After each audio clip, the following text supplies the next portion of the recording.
할렐루야. 사랑의 아버지 하나님, 이 시간 주님을 높여드립니다. 주님만 홀로 영광받아 주시옵소서. 이 예배 가운데 주님만이 주인공 되어 주시옵소서.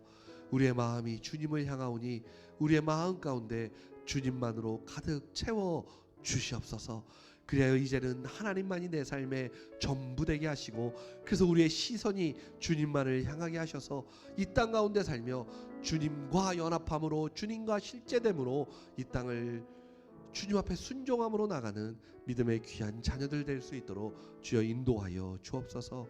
늘 하나님만이 우리 삶의 최고의 가치가 될 수 있는 그런 믿음의 삶들 되어질 수 있도록 주님께서 오늘 예배 가운데 우리들의 성도님들의 심령을 만져 주시옵소서. 하나님의 말씀을 통해 하나님의 음성을 듣게 하시고, 그 음성대로 순종할 때 하나님이 기뻐하는 하나님의 자녀다움으로 살아가는 귀한 믿음의 성도님들 될 수 있도록 주님께서 은혜로 붙잡아 주시옵소서. 오늘 예배를 주님께 의탁드려오며 우리를 구원해주신 예수 그리스도 이름으로 기도드렸습니다. 아멘. 오늘 같이 보실 하나님의 말씀은요, 갈라디아서 2장 20절 말씀입니다. 저희가 한 절 말씀이니까요, 한 목소리로 같이 읽었으면 좋겠습니다. 갈라디아서 2장 20절 말씀입니다. 같이 읽겠습니다. 시작. 내가 그리스도와 함께 십자가에 못 박혔나니 그런즉 이제는 내가 사는 것이 아니요 오직 내 안에 그리스도께서 사시는 것이라. 이제 내가 육체 가운데 사는 것은 나를 사랑하사 나를 위하여 자기 자신을 버리신 하나님의 아들을 믿는 믿음 안에서 사는 것이라. 아멘. 오늘 말씀을 통해서 성화 네 번째, 능력이 아니라 은혜가 필요함이라는 제목으로 함께 말씀을 나누도록 하겠습니다. 우리 말씀 나누기 전에요, 앞뒤 좌우에 계신 분들을 예수님의 이름으로 축복했으면 좋겠습니다. 예수님의 이름으로 당신을 축복합니다. 함께 인사하겠습니다.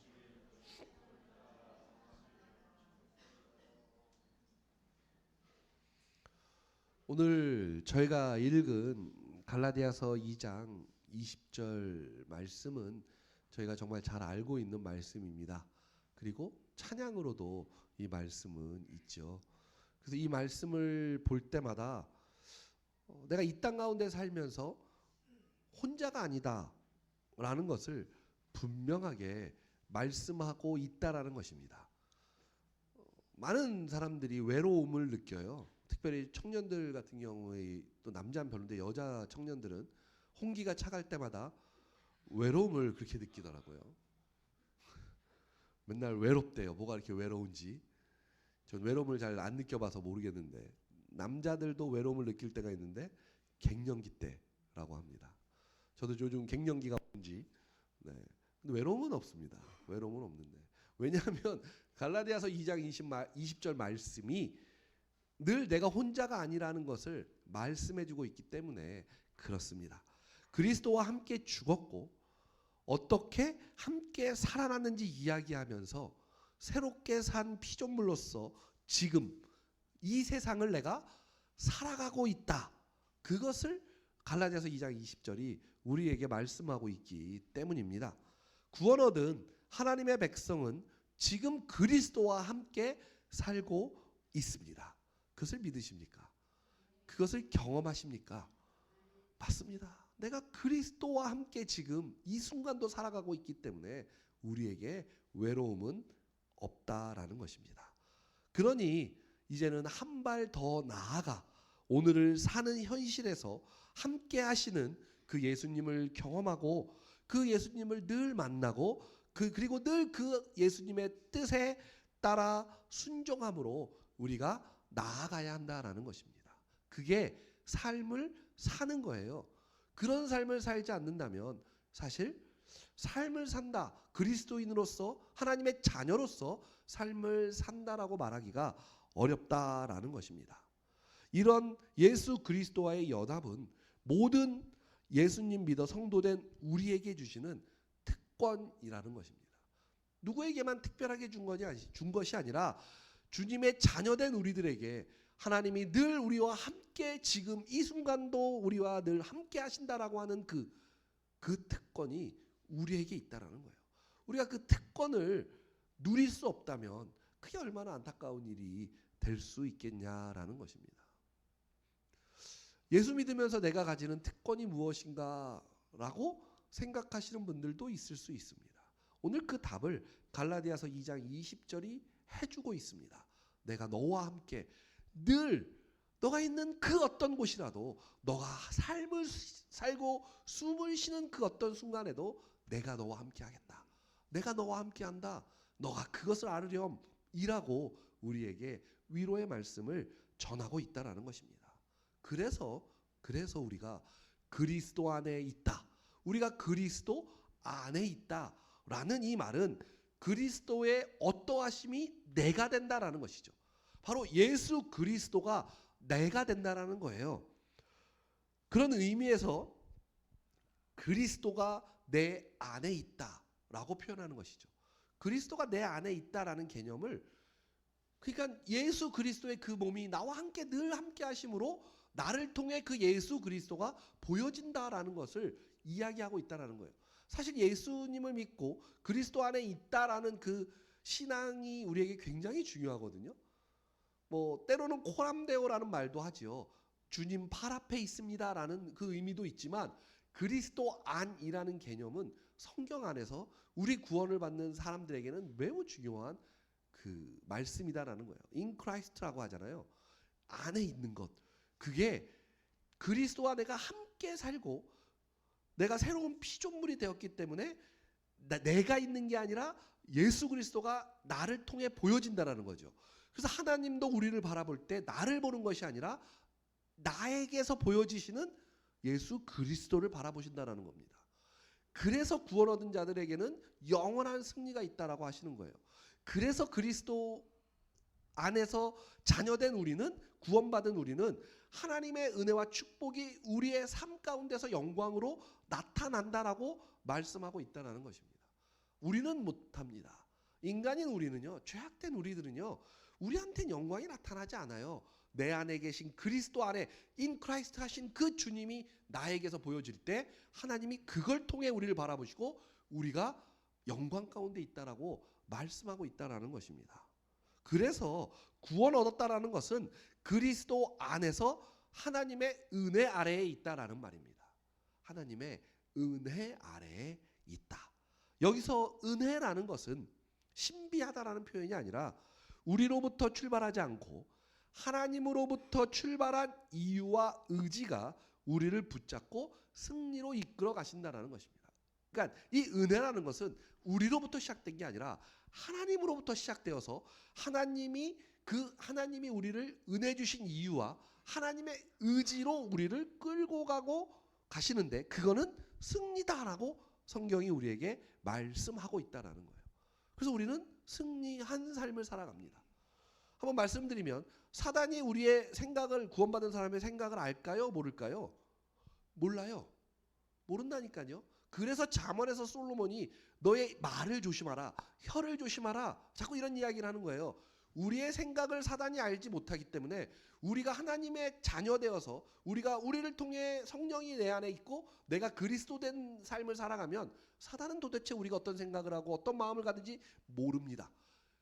근데 우리가 말로 악한 말을 하고 말로 내 악함을 드러내면 사단이 그 말을 듣고 우리를 그걸 통해 공격한다라는 말이 잠언에서 끝도 없이 나오는 이야기예요. 그러니까 솔로몬이 정말 인생의 말년에 자기의 인생을 되돌아보면서 내가 이 말을 조심했어야 했구나를 안다라는 것입니다. 그러니까 왜 말을 조심하냐? 뭐 내가 그리스도인이니까 도덕적으로 뭐 깨끗해야 돼서 그런 개념이 아니라 내 마음과 내 생각을 모르는 사단에게 내가 말을 통해 내 마음을 휘저을 빌미를 제공한다는 것입니다. 그래서 예수님은 이미 우리가 승리했어라고 말했다라는 거잖아요. 승리한 거예요. 그래서 말하지 않으면 우리는 영원한 승리 가운데 들어갈 수 있다라는 것입니다. 그래서 뭐 부정적인 말을 하는 것은 그리스도인들에게 옳지 않다라고 하는 말이, 그래서 그런 이야기가 성경에서 수도 없이 나오는 겁니다. 뭐 그런 말을 안 함으로 너희가 뭐 도덕적으로 깨끗한 사람이 되라는 의미가 아니라 그런 말들을 통해 사단이 너의 마음을 흔들어서 하나님과의 관계를 자꾸 휘저어놓으니 너가 말을 조심하라 이렇게 말씀하고 있다라는 것입니다.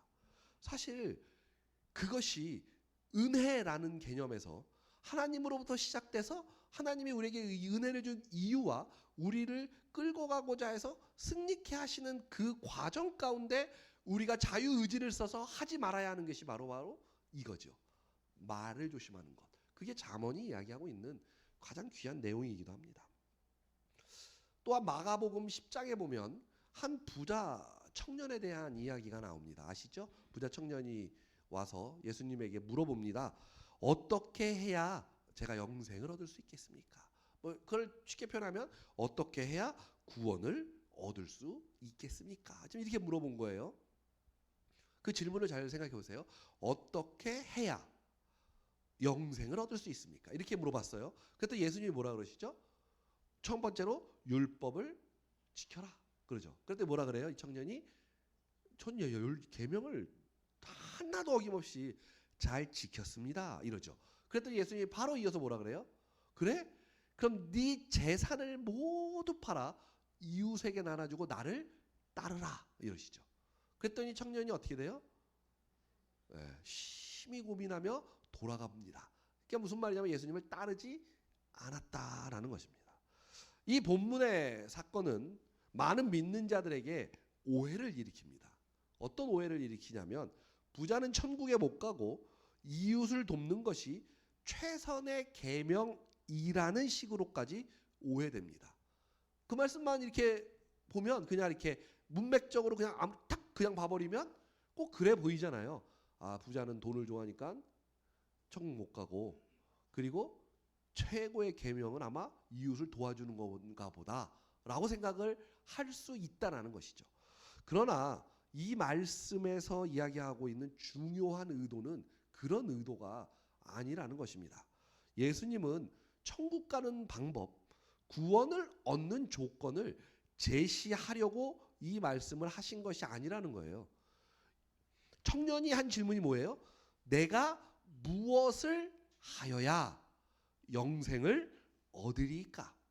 이 청년은요, 구원을 얻는 일에 조건과 자격을 제시해달라고 생각한 거예요. 그러니까 내가 어떤 행동을 해야지만, 내가 어떤 일을 해야지만 내가 영생을 얻을 수 있다라고 믿는 그 믿음에서 이런 질문이 한 거죠. 제가 어떻게 해야만, 무엇을 해야만 영생을 얻습니까? 이렇게 물어본 거죠. 율법은 다 지켰는데 재산을 팔아 이웃에게 주라고 한 것은 그러지 못합니다. 재물이 아까워서 재물만큼은 포기할 수 없다라는 이야기가 중심은 아니에요. 계명의 핵심은 하나님을 사랑하고 이웃을 사랑하라는 거잖아요. 그러니까 제 묻잖아요. 서기관들이 예수님에게 예수님 제일 큰 계명이 무엇입니까? 그러니까 예수님이 뭐라 그러세요? 너희 하나님을 사랑하고 내 이웃을 내 몸과 같이 사랑하라 이러시잖아요. 그러니까 지금 이 청년의 문제는 자기가 율법을 지킬 수 있다고 믿는 데 있다는 거예요. 자기가 율법을 잘 지킬 수 있기 때문에 그걸 통해 내가 구원을 얻을 수 있습니까? 이렇게 물어본 거예요, 예수님한테. 그러니까 예수님이 그래? 율법을 지켜라. 잘 지켰어요. 이런 거죠, 청년이. 그랬더니 그러면 그 율법이 뭐예요? 내 이웃을 사랑하라잖아요. 너 재산 팔아서 그럼 네 이웃들에게 다 줘. 그 율법을 다 지켰다며. 그러니 너 그 율법을 지키기 위해 너의 재산을 다 팔아 이웃들에게 주렴이라고 이야기하고 계시다라는 것이죠. 예수님이 한번 너 해봐. 이렇게 말씀하시고 있다는 겁니다. 이 말은 인간이 계명을 지킬 수 없음을 가르쳐 주시는 것입니다.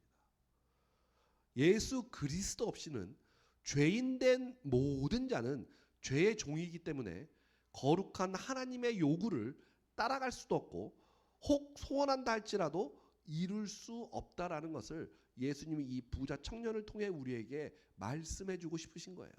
이 부자 청년은요, 내가 율법도 잘 지키고 돈도 많고 내 힘은 이 돈에서 나오기 때문에 내가 어떻게 하면 이 영생과 구원을 얻을 수 있을 거야. 내가 어떤 행동을 하면 이걸 얻을 수 있겠지라는 생각으로 예수님에게 묻는 거죠. 예수님 그걸 다 알으셨어요. 그래? 네가 이 계명을 다 지킨다고? 그래 그럼 한번 네 재산 다 팔아서 이웃을 사랑하듯 주렴 이라고 한 거예요. 못 지키죠. 못 지킵니다. 인간은 율법으로 삶을, 구원을, 영생을 얻을 수 없기 때문에 그렇다라는 거죠. 만약에 우리가 그 율법을 잘 지킴으로 구원을 얻는다라고 한다면, 그런다면 어쩌면 조금은 더 쉬울 수도 있습니다. 쉬울 수 있지 않을까요? 조금은 더 쉬울 수 있지 않을까? 내가 내 재산 다 팔아 이웃에게 나눠준다면, 내가 구원을 준다면 고민해보겠지만 팔겠죠. 이 청년은 그것도 못했는데 우리는 팔 수 있지 않으세요? 저는 팔 수 있을 것 같습니다. 그게 영생을 얻는 천국의 그 정확한 지름길이라면 뭐 거지로 살아도 상관없습니다. 그걸 얻을 수 있다면. 근데 그런 얘기를 지금 예수님이 하고 있는 건 아니라는 거예요. 우리에게는 어떤 그 구원이나 영생을 선택할 힘이나 권리가 없기 때문에 그렇습니다. 청년은 예수님이 계명을 지키라고 했더니 다 지켰다고 했습니다. 내 재물을 팔아 이웃에 주라고 했더니 못합니다. 내 이웃을 내 몸같이 사랑하라는 가장 큰 계명을 못 지킵니다. 왜요? 이 청년 인간이 무엇을 할 수 있다고 믿었고 그 실력의 힘은 자기가 부자이기 때문에 얻은 것이라고 생각했기 때문에 그렇습니다. 자신의 삶에서 내가 부자였기 때문에 이 일들을 내가 다 할 수 있어라는 자신감이 거기에서 나왔기 때문에 그래요. 그래서 예수님이 그렇게 그 청년에게 질문하고 촉구한 것입니다. 청년이 부자인 것은 이 사건에서 아주 중요합니다. 청년은 열심히 살아서 부를 쟁취했으며 그것이 그에게 자신감이 되었다는 거예요. 내가 최선을 다해서, 내가 열심을 다해서 살아서 거기에 대한 합당한 대가로 내가 부자가 되었어. 그게 그 사람의, 그 청년의 가장 큰 자신감이에요. 나만의 내가 믿을 수 있는 나의 힘이 바로 그거였다라는 것입니다. 그래서 예수님은 이 청년의 질문에 답하신 것입니다. 너가 세운 조건으로는 절대로 영생을 못 얻는다. 낙타가 바늘귀로 들어가는 것이 더 쉽다라고 말씀하신 것입니다. 낙타가 바늘귀로 들어갈 수 있을까요? 없을까요? 내가 하면 우리는 낙타가 바늘귀로 들어가게 할까요? 우리는 못해요. 우리 못해요. 우리는 누가 하셔요? 하나님은 하시죠. 또 하는 사람이 있습니다. 전도사님들은 하세요. 이거는 웃자고 한 얘기입니다. 옛날에 전사님들 유머 중에 그런 유머가 있습니다. 그 목사님들이 코끼리를 냉장고에 넣는 방법, 전도사 시킨다. 이런 유머예요. 잘 이해를 못 하시는구나.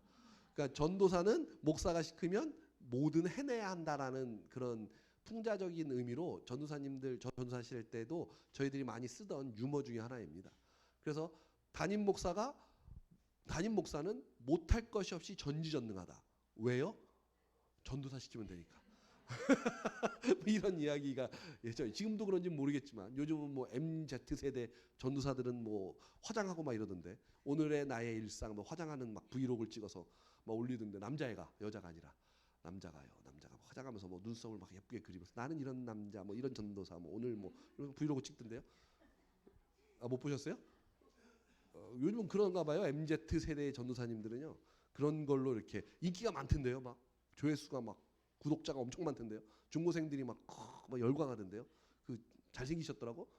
뭐 아이돌처럼 이렇게 삐쩍 말라가지고 멸치대가리처럼 생겼더라고요. 그러니까 요즘 MZ들은 멸치들을 좋아하나 봐요. 그래서 제가 인기가 없습니다. 저는 이렇게 우람해가지고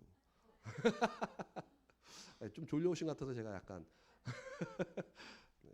유머를 곁들여봤습니다.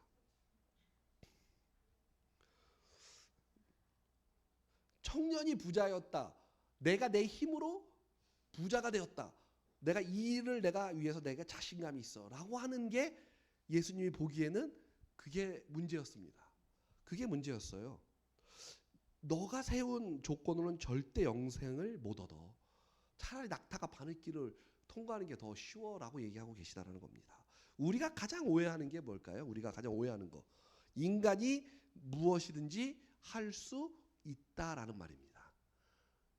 우리가 제일 오해하는 게요. 인간은 무슨 일이든지 할 수 있어. 우리 이런 말 잘 하죠. 자연인들이 굉장히 좋아하는 말들 중에 하나죠.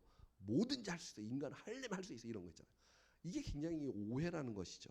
이 생각이 인간의 본성 중 가장 죄성이 강한 것들 중에 하나가 바로 이겁니다. 인간은 뭐든지 할 수 있어. 이게 그 유명한 인본주의입니다. 바로 신본주의와 정확하게 반대에 서 있는 인본주의가 바로 이겁니다. 인간은 다 할 수 있어. 이거죠.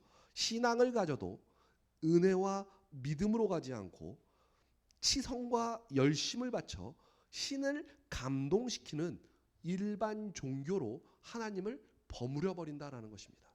사실 기독교 신앙의 가장 중요한 것은 은혜입니다. 기독교 신앙의 최고의 가치는요, 은혜입니다. 은혜. 이 은혜를 놓치고 내가 정성을 쏟아야 한다라고 오해하고 있다라는 것입니다.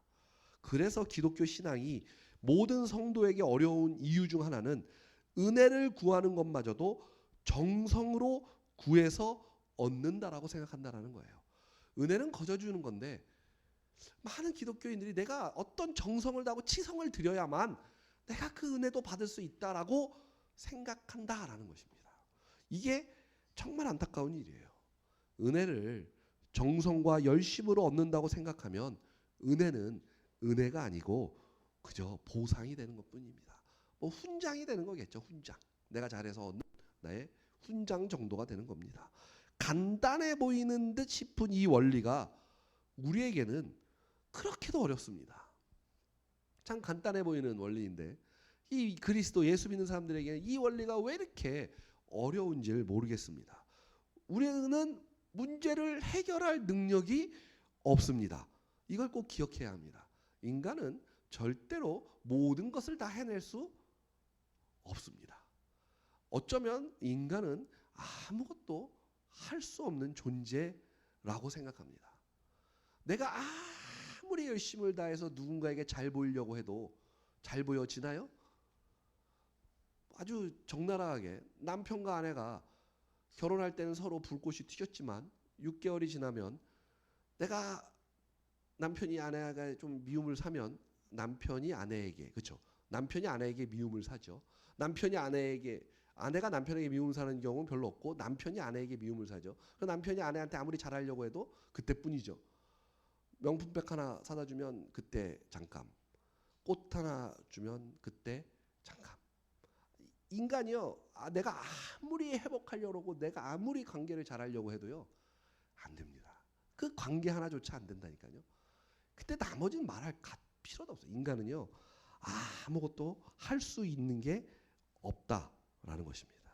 그래서 우리에게 필요한 것은요 능력이 아니라 은혜라는 것입니다.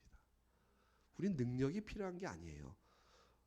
예전에 선교단체에서 간사를 할 때 막 굉장히 능력을 중시 여겼었습니다. 저도 또 능력이 곧 힘이다 뭐 이런 생각까지 할 정도로 교회에 하나님이라는데 야 최선을 다해서 실력을 키우고 능력을 가져야지 라고 하는 엘리트주의가 저한테 좀 있었습니다. 옛날 선교단체에서 젊었을 때 일할 때. 그래서 하루에 뭐 일주일에 책도 3권 안 읽는 인간이 네가 간사냐 막 이러면서 막 이런 이야기를 할 정도로 굉장히 그랬어요. 그러다가 몇 년을 열심히 하다가 거기에서 이제 뭐 어떤 상황에 의해서 나오게 되는데 결국 아무도 그 저의 편이 되어주고 저의 사람이 되어주는 사람은 없더라고요. 그때 알았습니다. 그때는 몰랐죠. 그때는 어떤 생각을 했냐면 역시 인간들은 검은 머리 짐승은 키워봐야 소용이 없어 이랬죠 그때는. 근데 시간이 더 지나서 선교사로 생활을 하면서 하나님 앞에 참 회개를 했던 부분이 바로 이 부분인 것 같아요. 예수 믿는 사람이 능력을 가져야지라고 생각했던 그것이 얼마나 이기적이고 교만했는지에 대한 회개가 참 많았던 것 같아요. 은혜를 구해야지 믿는 사람은 능력을 구하는 것이 아니라 라는 그 말씀이 정말 제 마음 가운데 가장 많이 들어온 것 같습니다. 죄를 이기는 것도요 우리의 능력이 아니라 은혜가 필요하다라는 것입니다. 바로 이 대목이 성화에 있어서 기독교 신앙을 이해하는 굉장히 중요한 분기점입니다. 바로 은혜입니다. 성화는 은혜로 이루어집니다. 내 힘과 내 능력으로 이루어지는 것이 아니라 하나님의 전적인 은혜로 시작한다라는 것입니다. 죄를 이길 신앙의 능력을 달라 마시고 은혜를 달라고 하나님 앞에 간구하십시오. 그러면 하나님은 이미 주셨다고 하실 것입니다. 이미 예수를 믿은 것입니다. 예수 안에 있으므로 예수님은 우리에게 구원이고 승리고 지혜고 모든 것입니다. 그래서 은혜는 누구다? 예수 그리스도이십니다. 은혜는 예수 그리스도세요. 그 예수 그리스도이신 은혜가 우리 마음에 있으면 이미 우리는 구원이고 승리고 지혜가 이미 우리에게 있다라는 것입니다. 고린도전서 1장을 잠깐 보겠습니다. 고린도전서 1장 30절 31절입니다. 제가 새번역 성경 버전으로 읽어드리겠습니다. 그러나 여러분은 하나님의 자녀로서 그리스도 예수 안에 있습니다. 그는 우리에게 하나님으로부터 오는 지혜가 되시며, 누가요? 예수님이. 예수님은 의와 거룩함이 우리 되시고요. 예수님은 구원이 되셨습니다. 그것은 성경에 기록되어 있는 바 누구든지 자랑하려거든 주님을 자랑하라 한 대로 되게 하시려는 것입니다. 아멘. 하나님이 이미 우리 안에 계셔서요. 우리의 자랑은 예수 그리스도밖에 없다라는 것입니다. 기도 많이 해서 무엇이 되었고 은혜를 구한 것도 자기 자랑이 된다면 아직도 은혜를 모르는 것입니다.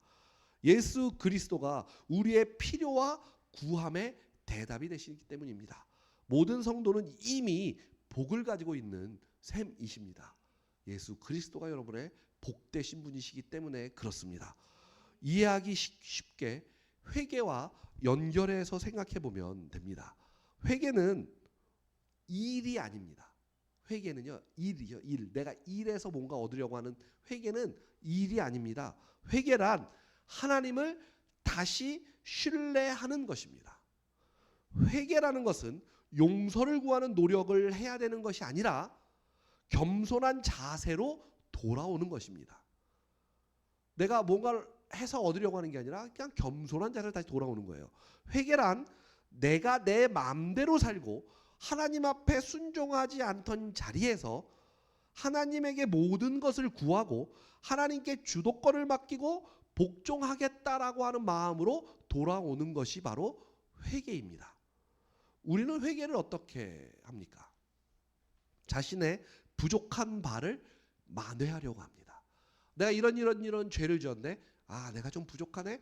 요 부족한 걸 내가 만회해야지 하는 게 우리가 생각하는 회개예요. 마음에 죄책감이 생기면 뭐 감사헌금이나 예배 참석이나 또는 기도를 합니다. 이는 하나님과 우리 사이를 굉장히 오해하고 있는 것입니다. 거룩하고 진실한 행위로 만회하려고 하는 것은 행위에서 행위로의 전환에 지나지 않습니다. 회개가요, 그냥 내 행위에서 행위로 바뀌는 것뿐이에요. 그냥 죄졌던 그 행위에서 뭐 감사헌금을 한다든가 또는 무슨 뭐 예배에 참석을 한 뭐 새벽 예배를 참석하고 뭐 안 하던 기도를 한다든가 이 행위에서 이 행위로 전환되는 것뿐이지 그건 회개라고 보기가 어렵다라는 것입니다. 회개란 인간의 행위를 포기하고 하나님의 은혜를 의지하는 것입니다. 회개는 내가 스스로 주인이 되어 내 행위와 공로로 근거를 삼으려고 했던 그 자리로부터 내가 그 자리의 주인공이 되려는 그것으로부터 전적으로 하나님만을 의존하는 자리로 바뀌는 것입니다. 우리가 아무리 큰 죄를 지었고 방법이 없어 도무지 만회할 길이 없다고 스스로 생각할지라도 하나님의 은혜와 용서와는 비교할 수가 없어요. 그게 바로 회개입니다. 은혜를 구하는 게 회개예요. 은혜를 구하는 게. 내가 무언가를 바꾸려고 하는 게 회개가 아니라 미안해, 잘못했어 말하는 게 회개가 아니라고요. 미안해 하는 게 아니라 바꾸는 거예요. 하나님의 은혜의 자리로 내가 바꾸려고 하는 게 아니라 하나님의 은혜를 구하는 자리로 내가 바뀌는 게 회개라는 것입니다. 로마서 8장 14절에서 15절 말씀을 보면 무릇 하나님의 영으로 인도함을 받은 사람은 곧 하나님의 아들이라. 너희는 다시 무서워하는 종의 영을 받지 아니하고 양자의 영을 받았으므로 우리가 아빠 아버지라고 부르짖느니라.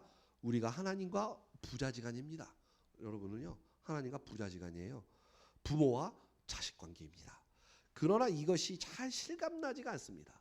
영광의 자리에 계신 하나님이 자격 없는 죄 많은 나의 아버지라는 것이, 죄 많은 나의 아버지라는 것이 정말로 실감나지 않습니다. 그래서 요한일서 4장 16절에서 18절 말씀을 봅니다. 하나님이 우리를 사랑하시는 사랑을 우리가 알고 믿었으니, 하나님이 우리를 사랑하신다는 그 사랑을 우리가 알고 믿었노니 하나님은 사랑이시라. 사랑 안에 거하는 자는 하나님 안에 거하고 하나님도 그의 안에 거하시느니라. 이로써 사랑이 우리에게 온전히 이루어진 것은 우리로 심판날에 담대함을 가지게 하려 함이니 주께서 그러하심과 같이 우리도 이 세상에서 그러하느니라. 사랑 안에 두려움이 없고 온전한 사랑이 두려움을 내쫓나니 두려움에는 형벌이 있음이라. 두려워하는 자는 사랑 안에서 온전히 이루지 못함이니라. 하나님과 우리는요, 심판을 주고가 받는 관계가 아니라 사랑의 관계라는 거예요. 사랑을 주고받는 관계라는 것입니다. 사랑의 관계는 내가 무엇을 한 만큼 받는 것이 아니라 관계로서의 친밀감입니다. 사랑은요, 내가 이만큼 했으니까 너도 이만큼, 기브앤테이크가 아니라 관계적인 측면에서의 친밀함입니다. 그게 바로 사랑이에요. 하나님의 사랑을 논하는 것은 우리는 심판자와 죄인의 관계가 아니라 사랑이 만든 아버지와 자녀의 관계라고 확인시켜주고 있는 것입니다. 에베소서 5장 1절에서 3절 말씀도 보겠습니다. 그러므로 사랑을 받는 자녀같이 너희는 하나님을 본받는 자가 되라. 그리스도께서 너희를 사랑하신 것 같이 너희도 사랑 가운데서 행하라. 그는 우리를 위하여 자신을 버리사 향기로운 제물과 희생제물로 하나님께 드리셨느니라. 음행과 온갖 더러운 것과 탐욕은 너희 중에서 그 이름조차도 부르지 말라. 이는 성도에게 마땅한 바니라. 그렇기에 이 말씀은요, 성도가 되는 조건의 말씀이 아닙니다. 하나님의 자녀가 되는 조건도 아닙니다. 자녀됨에 요구되는 것입니다. 자녀이니까 이렇게 될 거야 이렇게 말하는 거예요. 이렇게 해야 너가 구원을 받아, 너가 이렇게 해야 너가 자녀가 될 게 아니라 자녀 되었기 때문에 마땅하다라고 말씀하고 있다는 겁니다. 이미 구원받아 자녀가 되었으니 자녀로서의 삶을 말씀하고 있는 거예요. 그게 자녀로서의 삶이 뭐라고요? 사랑이라는 것입니다. 교회 공동체가 있습니다. 교회 공동체는 사랑의 공동체라고 합니다. 사랑의 공동체라고 해서 난 널 사랑해, 난 널 사랑해 이런 개념이 아니라 뭐가 있을까요? 어제 제가 철이하고 그 현지 양 기도를 할 때 같이 추구를 하는 아가페의 사랑이 아니라 하나님의 에로스가 아니라 하나님의 사랑인 아가페 사랑을 하라 이렇게 기도를 했어요. 제가 기도문을 쓰는데 그냥 문득 그런 마음이 들었어요. 우리 하나님의 공동체가 어떠한 사랑으로 이루어지는가에 대한 개념이죠. 에로스일까요? 뭘까요? 아가페라는 거죠. 인간은 아가페의 사랑을 못하죠. 근데 우리가 주님의 자녀 되어서 우리 안에 계신 예수 그리스도가 나타나니까, 성령이 나타나니까 그 예수 그리스도와 성령은 아가페의 사랑으로 우리에게 충분히 할 수 있다라는 것입니다. 그게 교회 공동체입니다. 그렇기에 지금 이 에베소서의 말씀은요, 우리가 성도가 되는 조건, 자녀가 되는 조건이 아니라 자녀됨에 마땅함이라는 거예요. 우리는 아가페의 사랑으로 서로를 사랑하고 서로를 세워야 한다라는 것입니다. 사랑하는 성도 여러분, 구원은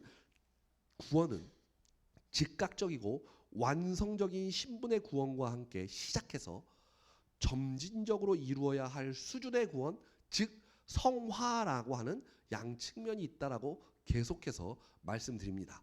그렇기에 이미 자녀된 우리가 겪는 안타까움이나 눈물이나 절망이나 낙심마저도 하나님의 은혜 아래에 있다라는 것을 믿으셔서 그것 때문에 가책을 느끼실 필요가 없다라는 것입니다. 그것 또한 하나님의 은혜 아래서 다 이루어진다라는 것을 믿으시라 이거죠. 우리의 나됨이 하나님으로부터 출발했고 예수 그리스도와의 십자가의 연합 속에서 우리의 힘이 나오는 것을 기억해서 우리가 더 큰 믿음으로 이것을 극복하고 그것을 인내하고 하나님의 특별한 나와 함께 되시는 인크라이스트 하시는 그 은총 속에서 우리의 구원이 완성될 수 있음을 확신하시기 바랍니다.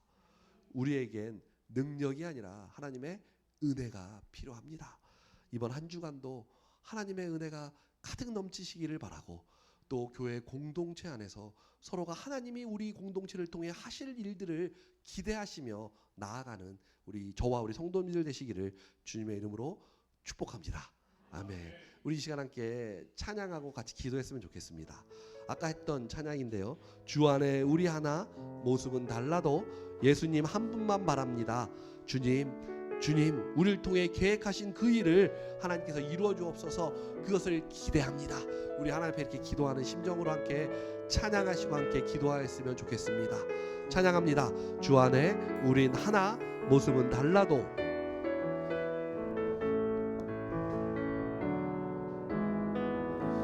주 안에 우리 하나 모습은 달라도 예수님 한 분만 바라네. 사랑과 선행으로 서로를 격려해 따스한. 한 번 더 고백하겠습니다. 주 안에 우린 하나 모습은 달라도 주 안에 우리 하나 모습은 달라도 예수님 한 분만 사랑과 선행으로 서로를 격려해 따스함으로 함께 보듬어 가리. 그 주님의 그 사랑으로 함께 보듬어 가리. 따스함으로 보듬어. 주님 우리 안에 함께 하십니다. 주님 우리 안에 함께 하시니 형제 자매의 기쁨과 슬픔 느끼네. 내 안에 있는 모든 모습 보내. 그분 기뻐하시네. 주님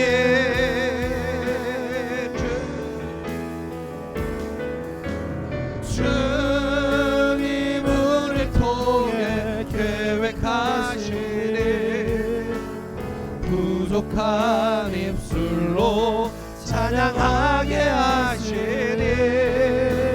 주님 우리를 통해 계획하시니 너를 통해 하실 일. 주님 우리를 통해 계획하시니. 주님 우리를 통해 계획하시니 부족한 입술로 찬양하게 하시니 주님만을 찬양합니다. 주님의 영광만을 올려드립니다. 하나님의 마음이 주님을 향하게 하여 주시옵소서. 계획하시니 너를 통해. 한 번 더 고백합니다. 주님 우리를 통해 계획하시니 주님을 찬양하는 일입니다. 주님 우리를 통해 계획하시니 부족한 입술로 찬양하게 하시. 아멘. 주님 우리를 통해 계획하시니 너를 통해. 이 시간 우리 함께 마음을 합하여 하나님 함께 기도하도록 하겠습니다. 기도하시겠습니다. 사랑의 아버지 하나님, 오늘도 주님의 은혜 가운데 섭니다. 하나님, 우리는 하나님 앞에 어떠한 믿음의 자녀들입니까? 하나님, 성화의 가정 가운데 있는 우리는 오늘도 여전히 능력을 구합니까? 내 삶 가운데 나에게 능력이 임하기를 구합니까? 하나님 이제는 은혜를 구하게 하시옵소서. 하나님의 은혜만이 내 삶의 전부이기를 원합니다. 하나님 난 아무것도 할 수 없으나 주님께서 하실 그 일을 기대합니다. 그것 또한 은혜입니다. 그 은혜를 기대합니다.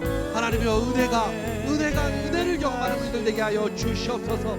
하나님 우리의 입술을 벌려 주님을 찬양케 하시고 우리가 입술을 벌려 주님의 영광을 높여드리게 하시고 하나님이여 나를 통해서 하실 그 일들을 기대하며 소망하며 나가는 믿음의 귀한 자녀들 되게 하시옵소서. 하나님의 은혜를 통해 이것이 어떤 일들로 이루어질지를 바라보게 하시고 그런 은혜가 우리의 심령 가운데 삶 가운데 넘쳐날 수 있게 하시고 그래서 이제는 하나님의 귀한 자녀들이 방주교회의 이 귀한 자녀들이 하나님을 경험하고 하나님을 만나고 하나님을 사랑하고 하나님만이 내 삶의 최고의 가치가 되는 삶을 살아가는 믿음의 자녀들 되게 하여 주시옵소서. 현재 예수의 이름으로 명하노니 우리 모든 성도들에게 하나님의 은혜가 임할지어다. 하나님여 임하게 하시옵소서. 은혜를 소원하게 하시옵소서. 은혜를 바라보게 하여 주시옵소서. 은혜의 하나님, 이 시간 하나님의 은혜를 기대합니다. 하나님이 주신 은혜를 누리기를 원합니다. 하나님이 주실 은혜를 소원하기를 원합니다. 우리를 통해 하나님이 하실 그 일을 기대하며 또한 그 일 가운데 순종함으로 나아가기를 원합니다. 하나님 우리에게 그런 마음을 허락하여 주옵소서. 그래서 우리의 최고의 가치는 예수 그리스도가 되게 하여 주시옵소서. 이제는 우리 주 예수 그리스도의 크신 은혜와 성부 하나님의 무한한 사랑과 성령 하나님의 감동감화 역사 위로하심이 지금부터 주님의 은혜를 구하는 우리 성도님들 머리 위에 주님 오시는 그날까지 영원히 함께 하실지어다. 아멘. 주님 도와주옵소서.